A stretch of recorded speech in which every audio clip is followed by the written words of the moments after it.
It is now time for us to hear from the gift of the occasion, the President of our Republic, who has made his voice known countlessly on how he wants Ghana to be the leader in terms of trade and commerce in Africa.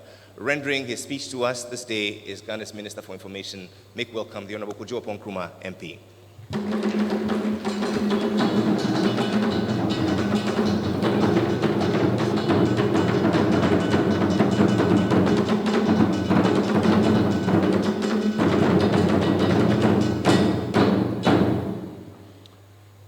Members of the Council of State, Minister responsible for Trades and Industry, Honorable Ministers and Deputy Ministers, Chairman and members of Parliament's Committee on Trade, Chief Executives and Heads of Departments, Agencies and Allied Institutions, Chairpersons and Chief Executives of Private Sector Companies, distinguished guests, former Special Representative of the Secretary General and Head of the UN Office for West Africa and the Sahel, Dr. Mohamed Ibn Chambers. Ladies and gentlemen, good morning.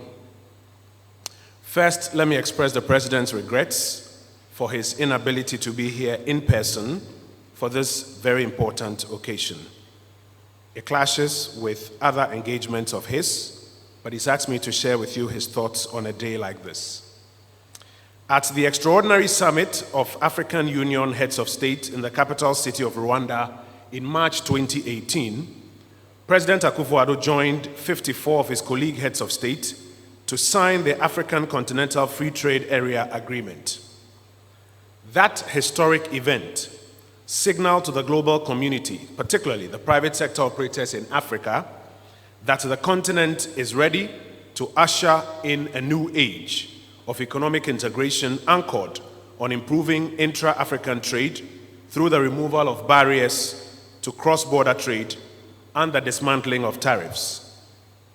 Following that historic event in Kigali, the African Union Commission, working in close collaboration with the AU Council of Ministers of Trade, has achieved significant milestones in operationalizing the AfCFTA agreement, which include the launch of the operational phase of the AfCFTA in Niamey, Niger in July 2019, the establishment of the AfCFTA Secretariat with Accra as the host capital in August 2020, and the launch of Start of Trading under the AfCFTA in January 2021.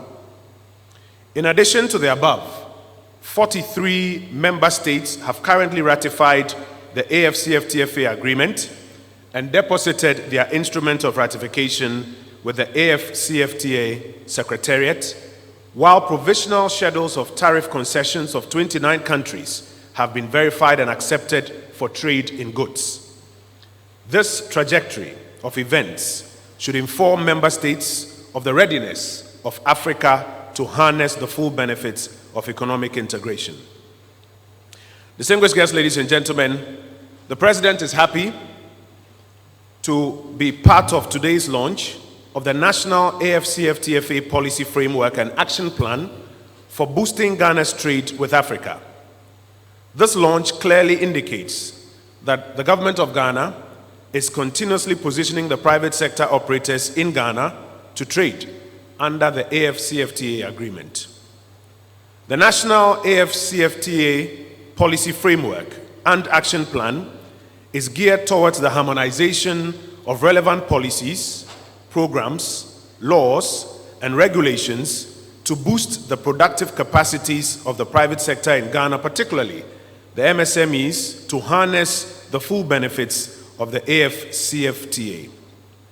A successful implementation of the action plan will boost the capacities of the Ghanaian private sector to take advantage of market access opportunities in Africa to promote made in Ghana goods and services. The Ministry of Trade and Industry, under your leadership, Minister Chairman-Ting, has led the establishment of the relevant structures for the implementation of the various AfCFTA protocols in Ghana. This includes the establishment of the National AfCFTA Coordinating Office with the responsibility to coordinate the implementation of Ghana's AfCFTA strategy. And colleagues, at this point, let me ask you to join me to applaud the ministry and the agencies for the work done so far. Honorable Ministers, ladies and gentlemen, it is significant to note that our National AfCFTA policy framework and action plan was derived from the work of the national structures put in place by the Ministry of Trade and Industry to advance our national interest in the Continental Project. They include the Interministerial Committee, the National Steering Committee on the AfCFTA, and the technical working groups on boosting trade with Africa. Honorable Minister for Trade and Industry, the President has asked me to commend the extensive technical work undertaken by these committees, especially the 7 technical working groups comprising representatives from the private sector, senior government officials, and other technical experts. Excellencies, Honorable Ministers, ladies and gentlemen, as you are aware, African countries cannot overcome the current economic challenges occasioned by the incidents of the COVID-19 pandemic and the Russia-Ukraine war if we do not develop measures to improve the productive capacities of the private sector and increase intra-African trade. The effective operationalization of the AfCFTA agreement in Ghana would significantly boost Ghana's balance of trade, stimulate investment and innovation, diversify exports, improve food security, foster structural transformation, enhance economic growth, and above all, provide jobs for the Ghanaian youth.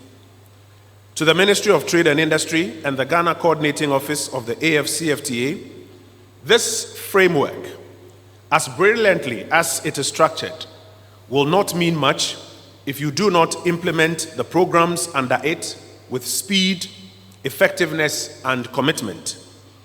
It is your successful implementation of the programs under this framework that matters, and which will ensure that thousands of Ghanaian businesses can ride on it and export significantly into the African continent, thereby boosting local economic activity, our growth, jobs, and earnings.